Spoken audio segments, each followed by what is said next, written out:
नमस्कार दोस्तों, जैसा कि आप सभी को पता है कि पिछले कुछ वर्षों से परीक्षाओं के पेपर लगातार लीक हो रहे हैं, लेकिन सरकार इस पर कोई ठोस कदम नहीं उठा पा रही है।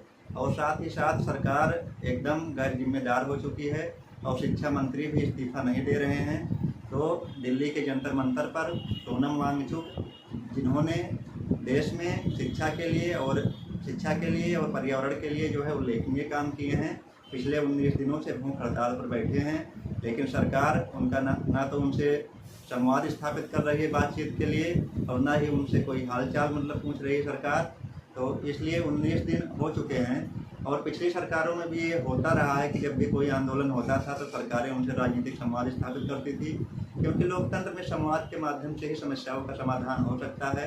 लेकिन ये सरकार पूरी तरह से कान में रुई डाल के बैठी हुई है और पूरी तरह से जिस प्रकार से एक तानाशाही की सरकार होती है उस प्रकार से ये सरकार बनती जा रही है। तो हम सरकार से यही अपील करना चाहेंगे कि वो जल्दी से जल्द सोनम वांगचुक के हड़ताल पर ध्यान दे, उनके स्वास्थ्य पर ध्यान दे और उनसे संवाद स्थापित करे, जिससे समस्या का समाधान हो सके। क्योंकि अगर शिक्षा मंत्री पेपर नकल को नहीं रोक पा रहे हैं तो फिर उनको अपने पद पर बने रहने का कोई अधिकार नहीं है, और इसमें हटाने में भी सरकार को कोई दिक्कत नहीं होना चाहिए। क्योंकि सोनम वांगचुक की मांग बस इतनी ही तो है कि जो वर्तमान शिक्षा मंत्री हैं इनको हटा दिया जाए और उनके जगह पर दूसरे शिक्षा मंत्री को बैठा दिया जाए, तो इसमें किसी को क्या दिक्कत हो सकती है। अब एक शेर के माध्यम से हम अपनी बात को समाप्त करेंगे कि लश्कर भी तुम्हारा है, सरदार तुम्हारा है, तुम झूठ को सच लिख दो, अखबार तुम्हारा है।